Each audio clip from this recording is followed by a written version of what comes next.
Assalamualaikum warahmatullahi wabarakatuh. Berjumpa lagi dengan saya di channel YouTube Kanda Data. Pada kesempatan ini, Kanda Data akan membagikan video tutorial uji multikolinearitas dan cara interpretasinya menggunakan RStudio. Sebelumnya, apa itu uji multikolinearitas? Ini adalah merupakan bagian dari uji asumsi klasik ketika kita akan melakukan analisis regresi linier dengan metode ordinary least square atau kuadrat terkecil. Multikolinearitas ini artinya adalah asumsinya tidak terjadi hubungan atau korelasi yang erat antar variabel independen. Jadi catat itu ya. Jadi sekali lagi tidak ada korelasi atau hubungan yang kuat antar variabel independen. Oke. Di sini saya menggunakan RStudio. RStudio itu adalah aplikasi open source ya. Kita menggunakan R statistik yang kita tampilkan dalam RStudio. Silakan teman-teman jika belum mendownload bisa mendownloadnya sendiri ya. Oke, di sini saya datanya dari apa? Sesuai tadi ya, karena ini adalah ada variabel yang saling terkorelasi ya, kuat atau tidaknya antar variabel bebas, artinya kita berarti menggunakan regresi linear berganda ya. Jadi kita variabelnya minimal 2 atau lebih banyak. Dalam contoh di sini ada 15N, kemudian ada variabel penjualan, iklan, sales, dan bonus. Jadi kita ingin mengetahui bagaimana pengaruh iklan, sales, dan bonus terhadap penjualan. Dapat kita tebak berarti bahwa iklan, sales, dan bonus ini adalah variabel independen atau variabel bebas. Dan inilah variabel yang akan kita uji multikolinearitasnya ya. Apakah ada hubungan atau korelasi yang kuat antara iklan dengan sales, iklan dengan bonus, atau sales dengan bonus. Jadi ada tiga ya, tiga hal ini ya. Oke, sampai di sini udah jelas konsepnya. Langsung saja kita buka aplikasi RStudio. Baik, di sini saya informasikan bagi teman-teman yang belum berlangganan channel YouTube Kanda Data, silakan bisa subscribe dan aktifkan loncengnya agar tidak tertinggal update video terbaru dari Kanda Data. Langsung saja, karena tadi saya sudah menginput sebelumnya data-data tadi di dalam Microsoft Excel, artinya saya tidak perlu melakukan input ulang di dalam bagian RStudio ini, sehingga saya tinggal melakukan impor data saja. Caranya bagaimana? Kita lihat di environment. Di sini ada bentuk tabel, gambar tabel ya. Silakan diklik teman-teman. Nah, di sini akan muncul ada pilihan. Kita akan mengimpor dari mana? Karena sebelumnya saya sampaikan menggunakan Excel, jadi langsung saja saya klik from Excel. Selanjutnya akan dimuncul jendela import Excel data. Kita akan diminta melihat filenya di mana ya. Kita klik browse ya. Selanjutnya kita lihat filenya ada di mana. Nah, saya simpan di ini ya, di data ya. Nama filenya adalah data.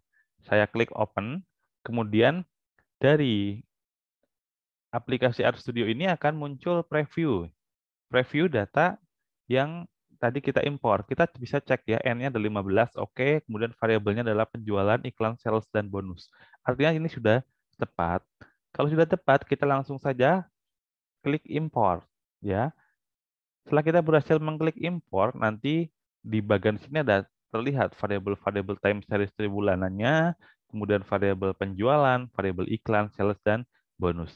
Nah, untuk uji multikoleritas sendiri, kita bisa melakukan ada dua hal ya. Kita bisa melihat uji korelasinya antar variabel bebas, atau kita bisa melihat dari variance inflation factor atau VIF. VIF ini adalah paling populer ya kalau kita melakukan uji multikoleritas. Jadi kalau nilai varian inflation faktornya itu lebih kecil dari 10 ya, atau kecil lah, lebih kecil lebih baik ya, itu artinya tidak terjadi masalah multikoleritas.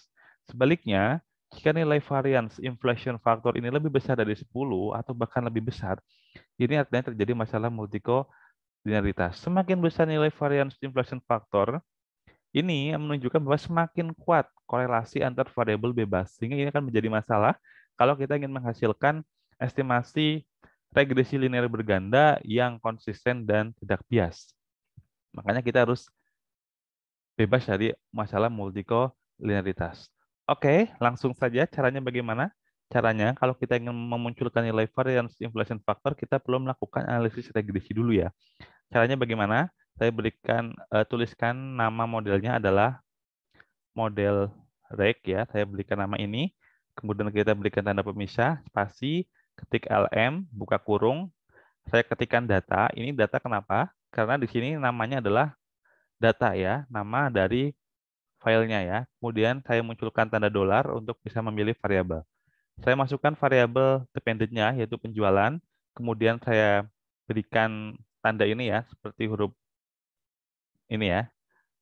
Ini ada di sebelah angka 1 ya, biasanya ya. Silakan teman-teman cari. Kemudian saya munculkan data dolar iklan ya. Ini variabel independent plus variabel independent yang kedua ya adalah sales plus variabel independent yang ketiga adalah bonus. Oke, saya enter.